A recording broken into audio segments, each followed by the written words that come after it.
Haeckel basically manufactured evidence. He was an accomplished artist, and he took pictures of dog embryos and turtle, fish, and he drew them and manipulated them to look very similar at certain stages, with the intention to say that inside of the mother's womb, the human child actually goes through its evolutionary stages. It was called the biogenetic law, or ontogeny recapitulates phylogeny, a lot of terms, but it was basically human evolution is replayed in the womb.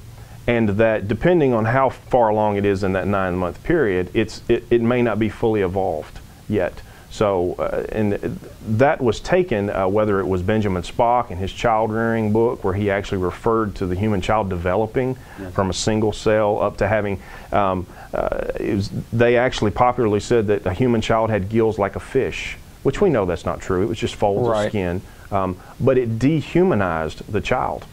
Now, coupled with dehumanizing the child, would you argue that also, therefore, animals are being humanized, additionally humanized? Exactly. I've got a couple of quotes here. Of course, Richard Dawkins, who's sort of the face of atheism right now, he leads into this. He says, "Notice now that pro-life doesn't exactly mean pro-life at all. It means pro-human life. The granting of uniquely special rights to cells of the species Homo sapiens is hard to reconcile with the fact of evolution.